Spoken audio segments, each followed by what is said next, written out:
아이들의 엄마들이 힘들지 않게 해주세요. 우리 모두 건강하게 잘 살게 해주세요. 예수님의 이름으로 기도드렸습니다.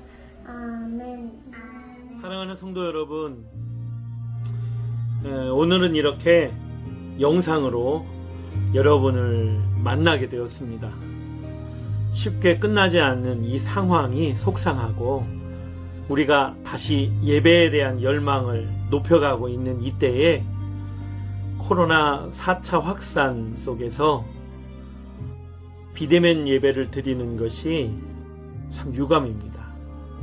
그러나 어떤 상황이든지 그 모든 어려움, 그 과정을 지배하시는 분이 우리 하나님이시라고 하는 사실 앞에 그분의 뜻을 구하며 겸허하게 우리가 성도로서 또 대한민국 국민으로서 내게 주어진 권리 그리고 책임을 다하는 우리 즐거운 가족들이 되기를 원합니다. 이제 오늘부터 우리가 예레미야 애가를 공부할 것인데, 예레미야 선지자의 눈물 속에 담겨진 의미 그리고 그의 신앙을 배우고 나에게 적용하는 수요 성경 공부가 되었으면 좋겠습니다.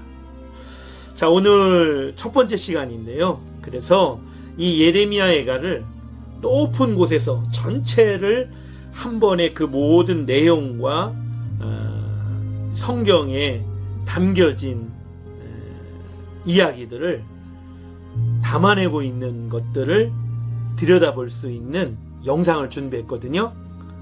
우리 다 같이 함께 그 속으로 떠나 가봅시다.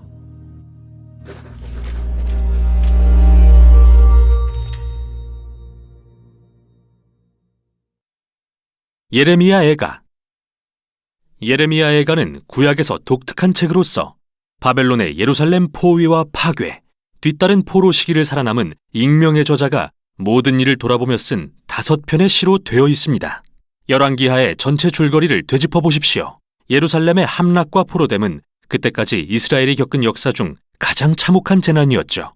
기억해 보세요. 하나님은 아브라함에게 그 땅을 약속하셨고 다윗이 승리하여 예루살렘을 이스라엘의 수도로 삼게 하셨으며 다윗의 가문에서 왕의 계보가 이어졌습니다. 예루살렘 성전에는 하나님의 임재가 있었고 바로 거기서 제사장들이 이스라엘의 제사를 드렸죠. 그러나 500년의 이러한 역사가 지난 후 주전 587년 여름 예루살렘은 바벨론에게 무너지는데 도시가 전멸되어 사라지고 맙니다. 예레미야 애가는 이러한 재난 이후 이스라엘 사람들이 겪은 고통과 혼란에 대해 쓴 추모시입니다. 애가 형식의 시는 성경에서 특이한 게 아닌데요. 시편에도 여러 편의 애가가 담겨 있죠. 성경에서 이러한 애가는 여러 가지 역할을 갖고 있습니다. 애가는 항변의 한 형태입니다. 하나님을 포함한 모든 이의 주의를 끌어 이 세상에서 일어나는 끔찍한 일들이 용인되어서는 안 된다고 항변하죠. 애가는 감정을 처리하는 방법입니다. 애가를 통해 하나님의 백성은 죄와 이기심이 야기한 파멸에 대해 분노와 실망을 쏟아놓기도 하죠. 그리고 애가는 혼란을 표출하는 공간입니다.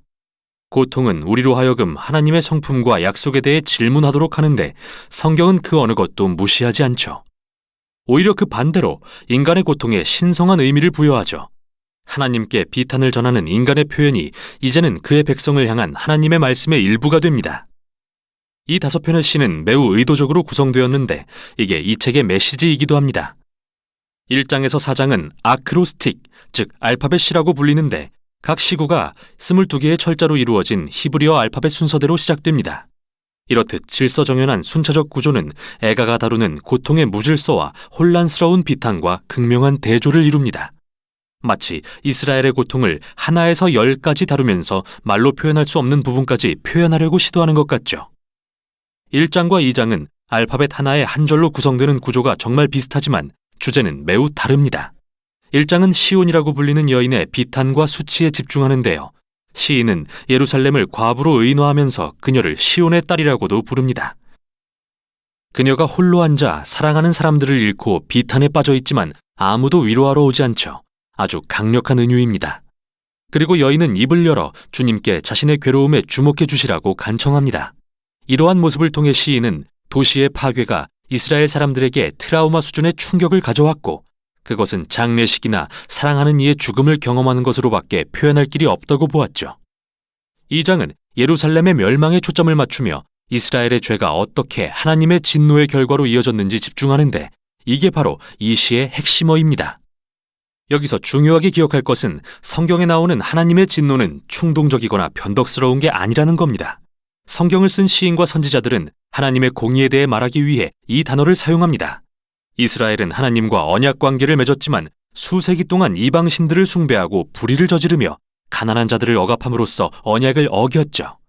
물론 하나님은 노하기를 더디하십니다.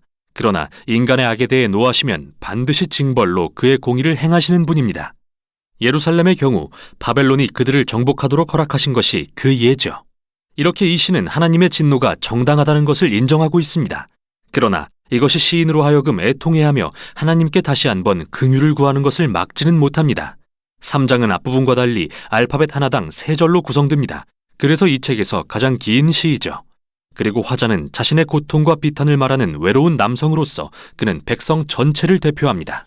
재미있는 것은 이 장이 구약의 다른 부분에서 인용한 언어들로 가득 차 있다는 점으로서 욥의 탄식부터 시작해서 시편의 주요 애가들 그리고 심지어 이사야서의 고통받는 종의 노래도 인용합니다. 시인은 이 장에서 말한 것처럼 그의 고난을 하나님의 공의의 시련으로 보지만 역설적으로 이것이 시인에게 소망을 줍니다. 그리고 이 부분이 이 책에서 유일하게 소망의 언어가 쓰인 곳이죠.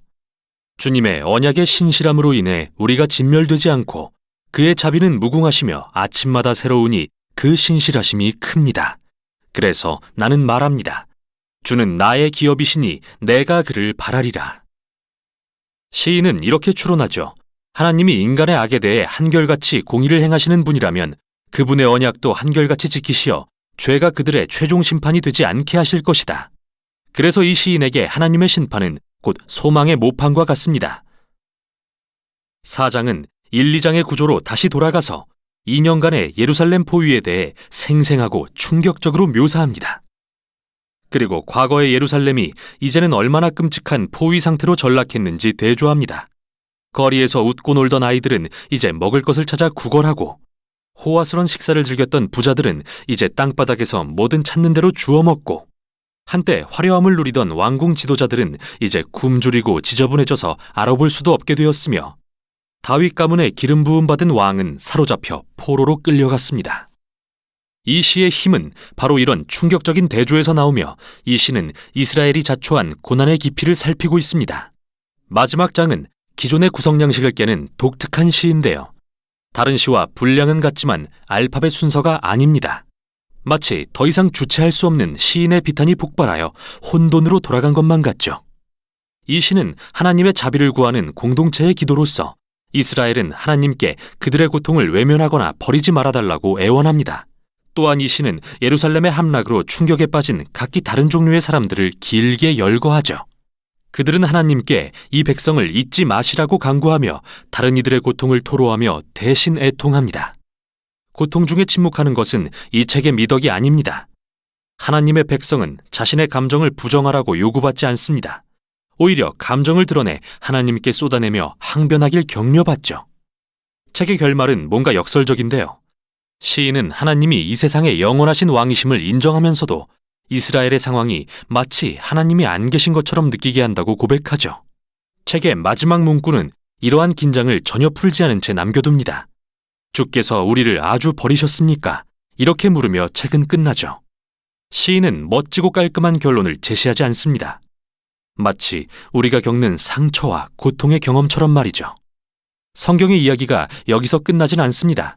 대신 이 귀중한 책은 애통과 비탄의 기도가 깨어진 세상에 사는 하나님의 백성의 믿음의 여정에서 얼마나 중요한 부분인지를 보여줍니다.